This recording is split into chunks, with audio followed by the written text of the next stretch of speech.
नमस्कार साथियों, हमारे YouTube चैनल द्रोणा पीसीएस में आपका स्वागत है। हिंदी साहित्य के इतिहास में अपने पढ़ रहे थे भक्ति काल को। किसको पढ़ रहे थे? भक्ति काल को।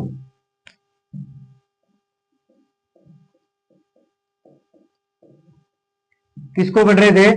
भक्ति काल को पढ़ रहे थे। ठीक है। अब देखो, भक्ति काल में अपने किसको पढ़ रहे थे?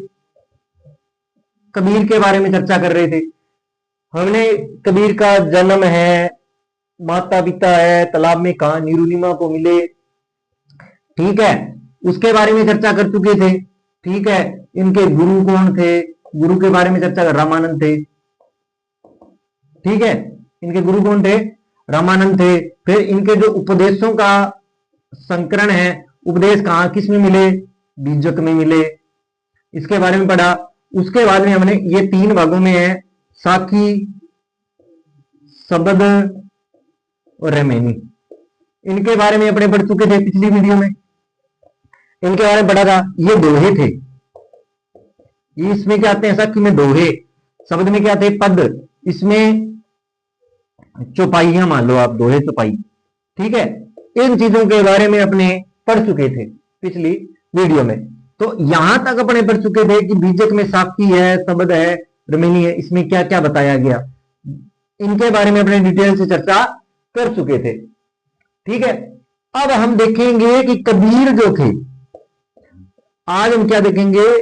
जो कबीर हैं, उनकी रचनाएं हैं, उनका संस्करण किसने किया, किसने कबीर के नाम से पुस्तकों को लिखा।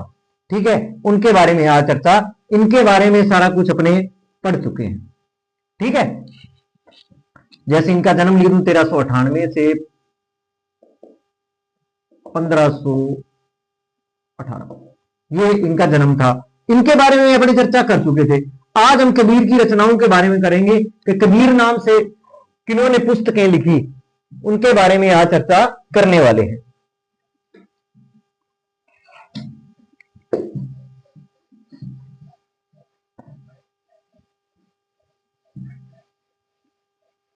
इनकी पत्नी का क्या नाम था? रामकुमार वर्मा ने।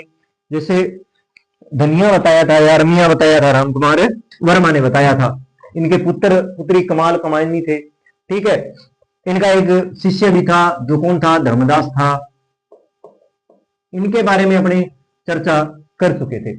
आज हम पढ़ेंगे रचनाओं के बारे में। इधर मैं लिख देता हूं रचनाएं,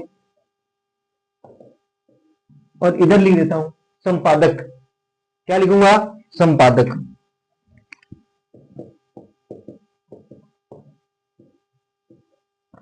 क्या लिखूंगा? संपादक लिखूंगा। तो देखो, कबीर पहला है कबीर ग्रंथावली। ग्रंथावली, कबीर ग्रंथावली। ठीक है। कबीर जो ग्रंथावली है, उससे ये किसकी रचना है? सबसे पहले अपने ये ध्यान रखना है कि कबीर ग्रंथावली बाबू श्याम सुंदर दास की है। बाबू श्याम सुंदर दास, बाबू श्याम सुंदर दास की है। कबीर ग्रंथावली रचना किसकी है? बाबू श्याम सुंदर दास की है। कबीर वचनावली,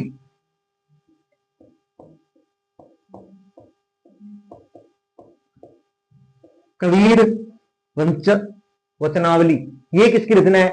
अयोध्या सिंह है उपाध्याय हरियोध। अयोध्या सिंह है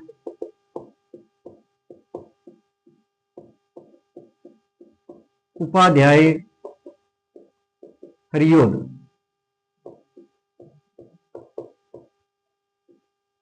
हरियोध, अयोध्या सिंह है उपाध्याय हरियोध की रचना है।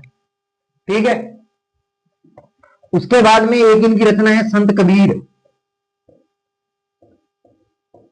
संत कबीर रचना कौन सी है? संत कबीर रामकुमार वर्मा की। राम कुमार वर्मा की। ठीक है। रामकुमार वर्मा। कबीर नामक एक पुस्तक और भी है, सीधा कबीर। कबीर, ये कबीर नामक पुस्तक किसकी है? हजारी प्रसाद द्विवेदी की है। हजारी प्रसाद द्विवेदी। हजारी प्रसाद द्विवेदी। ठीक है, सबसे पहले है कबीर ग्रंथावली की रचना कब हुई थी? 1928 में। अगर आप लिखना चाहते हो तो यहां पे लिख देता हूं 1928 में। ये हुई थी 1916 में। कब हुई थी? 1916 में। ठीक है, उसके बाद में संत कबीर 1943 में। संत कबीर 1943, ये इनकी प्रमुख रचनाएं थी।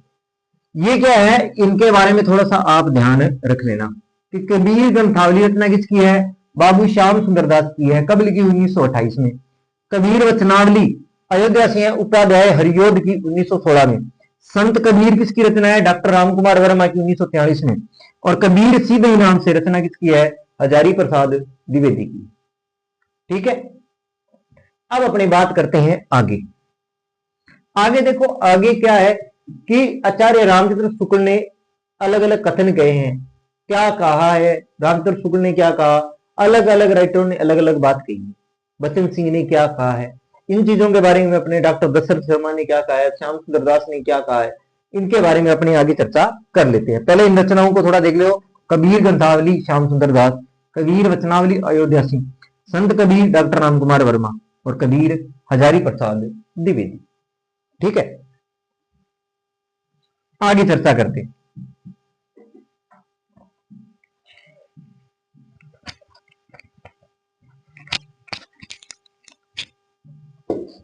अब आगे चर्चा करते हैं। देखो,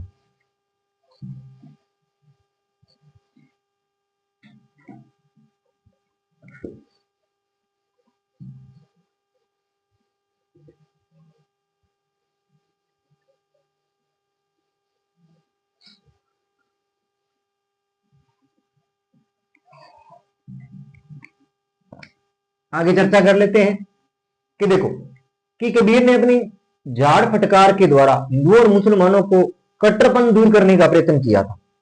कि आचार्य प्रसाद कहते हैं कि कबीर ने, आचार्य रामचंद्र शुक्ल यहां लिख देता हूं, आचार्य रामचंद्र शुक्ल, आचार्य रामचंद्र शुक्ल, आचार्य रामचंद्र शुक्ल क्या कहते हैं कि कबीर ने अपने झाड़ फटकार के द्वारा, कबीर ने अपनी झाड़ फटकार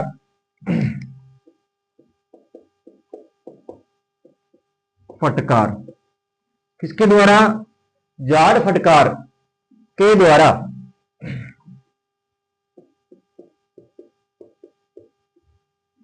द्वारा जड़कार फटकार द्वारा हिंदू और मुसलमानों का, हिंदू और मुसलमानों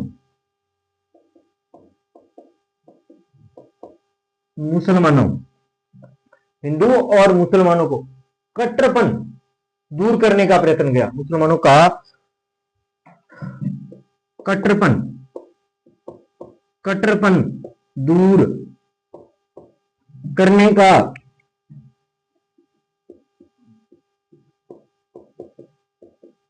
प्रयत्न किया।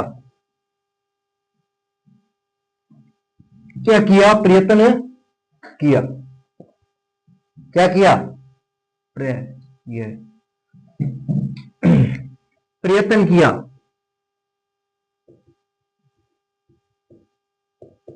प्रयत्न किया था। ठीक है, वह अधिकतर चिढ़ाने वाला सिद्ध हुआ, और वह अधिकतर चिढ़ाने वाला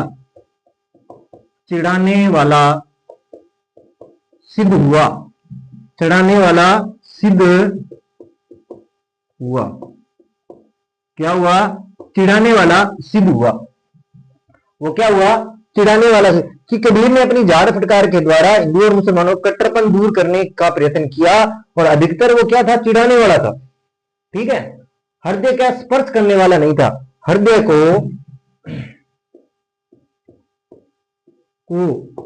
स्पर्श करने वाला नहीं था,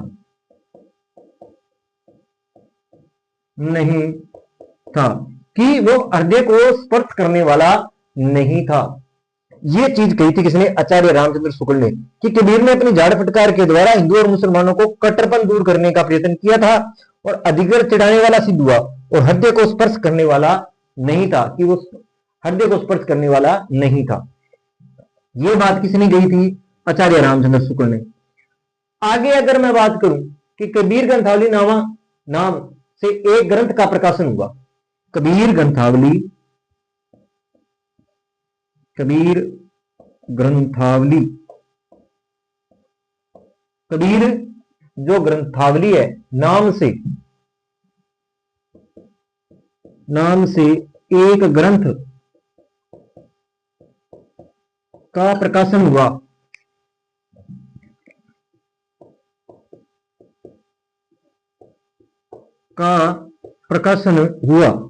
एक ग्रंथ का क्या हुआ? प्रकाशन। काशी नागरिक प्रचारणी सभा द्वारा, काशी प्रचारणी सभा द्वारा,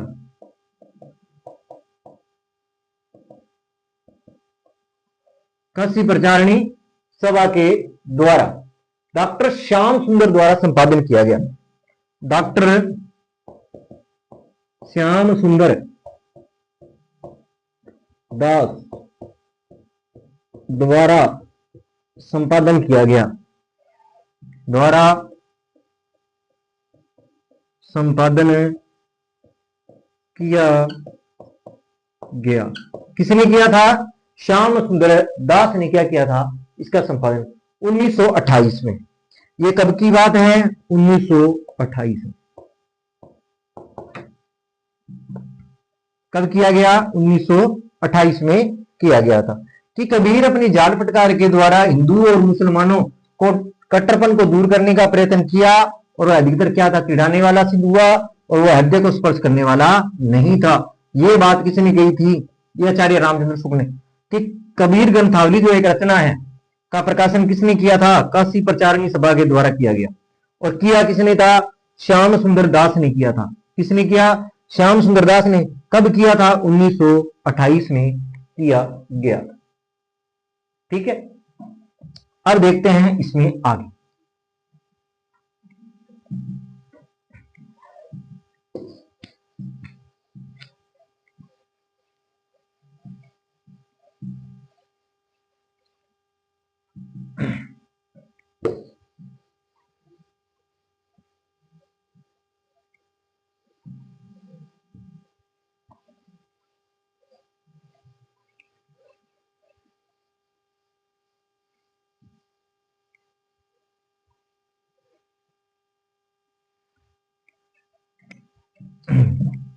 आगे देखो कि 1928 में हुआ। इसमें 809 साखियां थी। कबीर ग्रंथावली, यहां लिख देता हूं ग्रंथावली। ठीक है, जो कबीर ग्रंथावली जो थी ये कब लिखा गया? 1928 में लिखा गया। ये मैं लिख चुका हूं श्याम सुंदर दास के द्वारा। अब इसमें था क्या? देखो, इसमें 809 साखियां थी। 809 साखियां। साखियां कितनी थी? 809 साखियां थी। 403 शब्द थे। 3 शब्द थे। शब्द कितने थे? 403। 6 रमेनिया थी।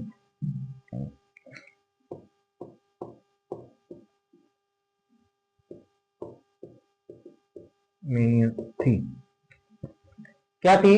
6। बिजक में 84 रमेनिया थी। और बिजक में कितनी थी?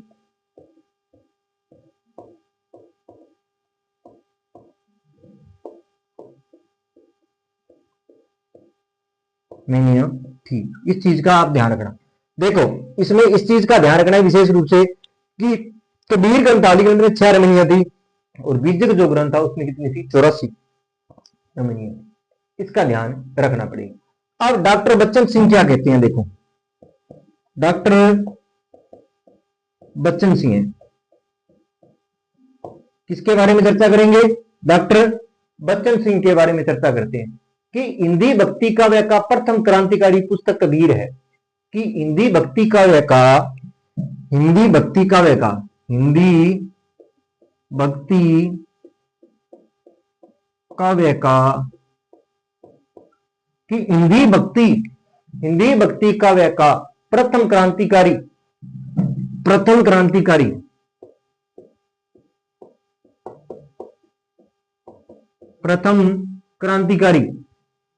जो प्रथम क्रांतिकारी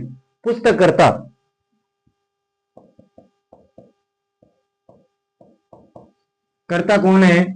कबीर है। कौन है? कबीर माना जाता है। ठीक है। इसी प्रकार अगर बात करें कि मुसलमानों के अनुसार कबीर के गुरु का नाम क्या था? सूफी फकीर शेख तकी। कि मुसलमानों के अनुसार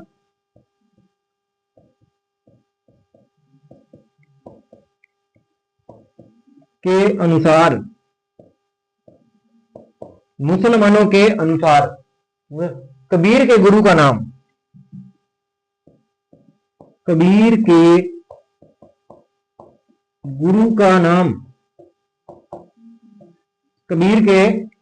का नाम सूफी फकीर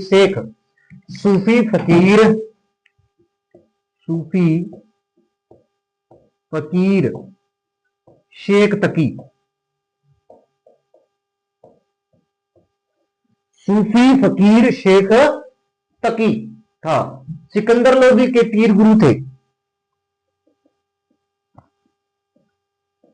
सिकंदर लोदी के पीर गुरु थे।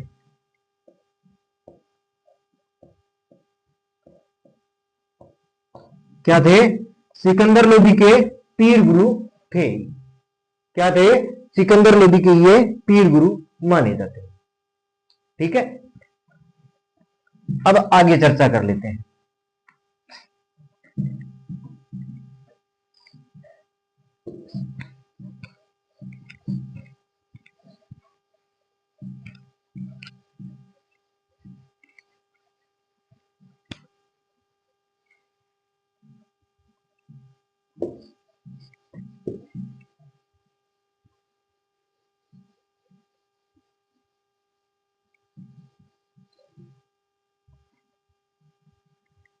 ठीक है। आगे देखो कि इसमें कोई संदेह नहीं कि कबीर ठीक मौके पर जनता को बड़े भाव को संभालकर नाथबंदियों के प्रभाव व प्रेम भाव की जो भक्ति थी उसको शून्य पड़ता जा रहा था।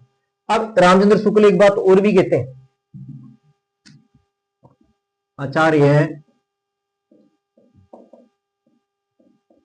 रामचंद्र शुक्ल क्या कहते हैं इनके बारे में? देखो कि इसमें कोई संदेह नहीं है, इसमें कोई संदेह नहीं है इसमें कोई संदेह नहीं कि कबीर ने ठीक मौके पर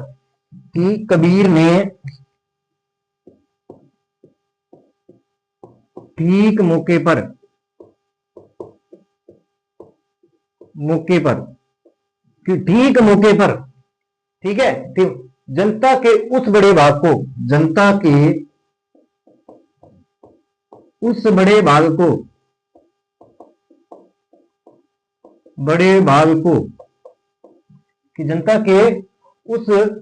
भाग को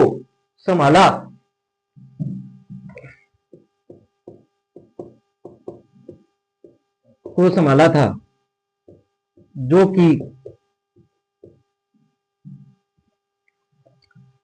नाथपंथियों के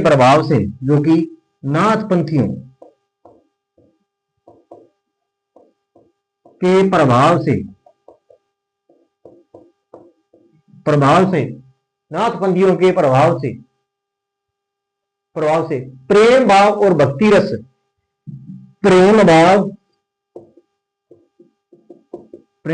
है प्रेम की नाथपंथी द्वारा प्रभाव से प्रेम भाव जो था और भक्ति रस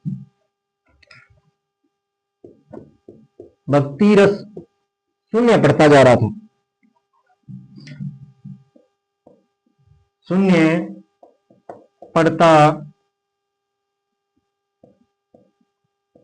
पड़ता जा रहा था। क्या किया जा रहा था? शून्य पड़ता जा रहा था। यह बात किसने कही थी? यह बात कही थी आचार्य रामचंद्र शुक्ल ने। इसमें कोई संदेह नहीं है कि कबीर ने ठीक मौके पर जनता की उस बड़े भाव को संभाला था जो कि नाथपंथियों के प्रभाव से प्रेम भाव और भक्ति रस क्या पड़ रहा था? शून्य पड़ रहा था।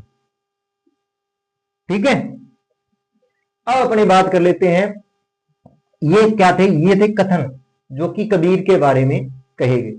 अब थोड़ा देख लेते हैं, एक कथन और है आचार्य रामचंद्र शुक्ल का, उसकी ओर चर्चा कर लेते हैं। और क्या कहते हैं कबीर के बारे में?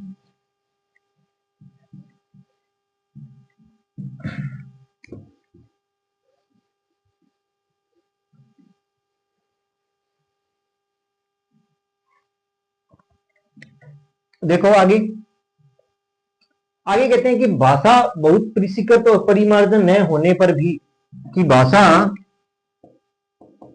किसकी बात करेंगे? भाषा की जो भाषा थी बहुत परिष्कृत, भाषा बहुत परिष्कृत और परिमार्जित, परिमार्जित भाषा परिष्कृत और परिमार्जित न होने पर भी, परिमार्जित न होने पर भी, होने न होने पर भी, न होने पर भी कबीर की उक्तियों में, कबीर की उक्तियों में, कबीर की उक्तियों में कहीं कहीं कहीं कहीं विलक्षण, किसका? विलक्षण, कहीं कहीं पर विलक्षण प्रभाव, विलक्षण प्रभाव व चमत्कार, व चमत्कार है, चमत्कार है। क्या है? प्रतिभा उनमें बड़ी पकड़ थी, प्रतिभा बड़ी पकड़ थी। क्या थी? प्रतिभा बड़ी पकड़ थी उसमें, ठीक है, उनमें थी, इसमें कोई संदेह नहीं है, इसमें कोई संदेह नहीं है, में कोई संदेह नहीं है कि भाषा बहुत परिष्कृत और परिमार्जित न होने पर भी कबीर की उक्तियों में कहीं कहीं विलक्षण प्रभाव है, चमत्कार है, प्रतिभा बड़ी पकड़ थी, जिसमें कोई संदेह नहीं है। यह कथन भी किसका है? आचार्य रामचंद्र शुक्ल का। अब आगे रामचंद्र शुक्ल इनके बारे में क्या कहते हैं उसको देखते हैं। आगे रामचंद्र शुक्ल कहते हैं कि शुक्ल जी के अनुसार कबीर की टिप्पणियों ने, शुक्ल जी के अनुसार,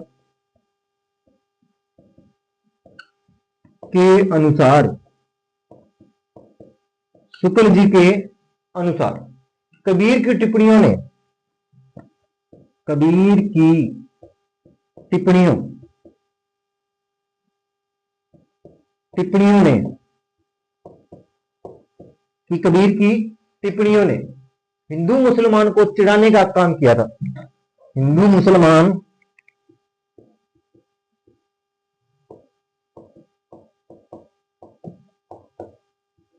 को चिढ़ाने का काम किया था, चिढ़ाने का काम किया था।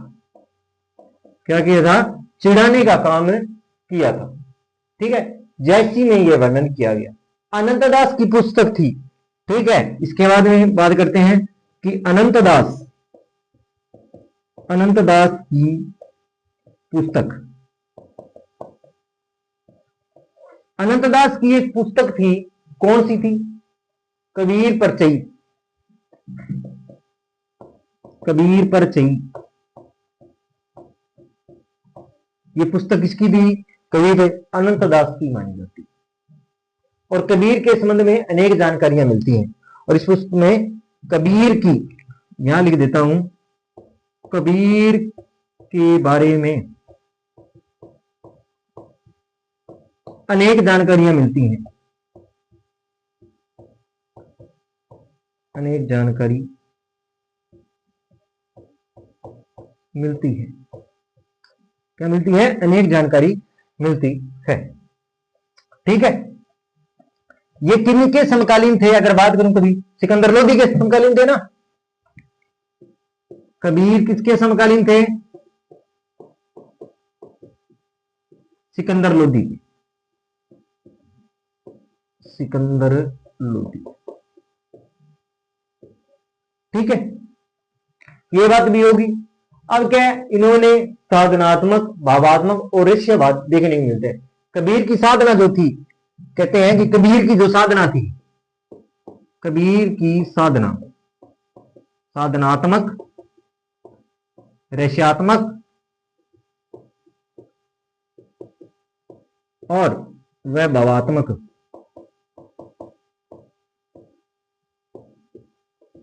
और भावात्मक, और क्या है? भावात्मक का देखने को मिलती है। तो ये किसके बारे में थी सारी चीजें?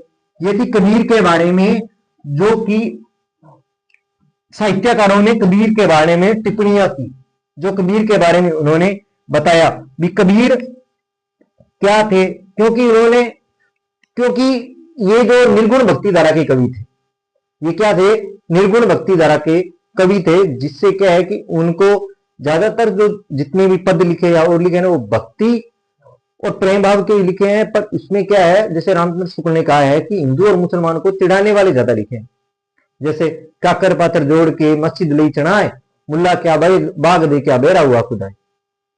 इस प्रकार के दोहे लिखकर मुसलमानों को क्या किया है, उस चीज से अलग। हाँ, ये भी बात सही है कि जैसे रामचंद्र शुक्ल ने कि उस टाइम नाथ पंथों का प्रभाव अधिक था, और उसमें क्या है, भक्ति रस अजय प्रेम भाव है वो बिल्कुल नीरस हो चुका था। तो उस समय उन्होंने इन चीजों को संभाल लिया था जनता को। ये चीजें वो कहते हैं कोई ना कोई गुण तो 100 बुराइयों में एक तो अच्छाई होती है, वो चीजें बताई। तो ये जो कथन मैंने बताए हैं रामचंद्र शुक्ल के है, बच्चन के है, तो ये आपको ध्यान में होने चाहिए। कई बार कथन पूछ लिए जाते हैं। तो आज के लिए इतना ही। अगर आपको मेरी क्लास अच्छी लगी हो, लाइक करें, कमेंट करें, चैनल को सब्सक्राइब करें। धन्यवाद।